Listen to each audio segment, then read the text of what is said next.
సినీ పరిశ్రమలో టాలీవుడ్ వ్యక్తిగత జీవితాలపై చర్చలు కొత్తవి కావు. ముఖ్యంగా హీరోలు, హీరోయిన్ల వ్యక్తిగత సంబంధాలు, ప్రేమ వ్యవహారాలు, వివాహ జీవితం గురించి తరచూ వార్తలు వస్తుంటాయి. అలాంటి సమయంలో ప్రముఖ నటి, దర్శకురాలు జీవిత రాజశేఖర్ చేసిన వ్యాఖ్యలు సోషల్ మీడియాలో వైరల్గా మారాయి. భర్త ఎఫైర్ల గురించి ఆమె చెప్పిన అభిప్రాయాలు ప్రస్తుతం పెద్ద చర్చకు దారితీశాయి. జీవిత వ్యాఖ్యలను కొందరు సమర్థిస్తుంటే మరికొందరు విభిన్న అభిప్రాయాలు వ్యక్తం చేస్తున్నారు.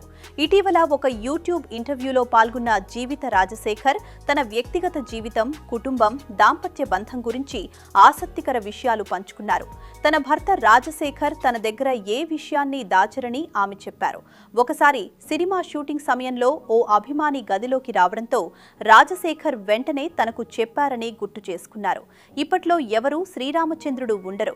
నేను చేసే షోలలోనూ ఇదే చెబుతా.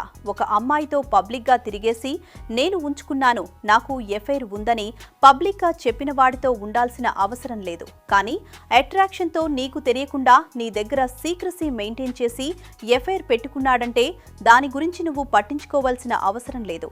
నిన్ను ప్రేమిస్తున్నాడు కాబట్టే నీ దగ్గర ఈ విషయం గోప్యంగా ఉంచాడు అని జీవితరాజ అన్నారు.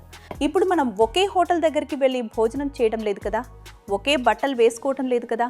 కొత్తగా ఏదో చేద్దామని నీ దగ్గర దాచి వెళ్ళాడు. నీకు తర్వాత ఏదో తెలిసింది. నువ్వు దాని గురించి పెద్ద ఇష్యూ చేయొద్దు, వదిలేసేయ్.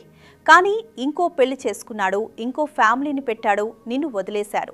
నీ పిల్లల్ని పట్టించుకోవటం లేదు, నిన్ను రోడ్డు మీదకి తీసుకొచ్చేశారంటే అలాంటి వాడితో ఉండాల్సిన అవసరమే లేదని జీవిత తేల్చేశారు.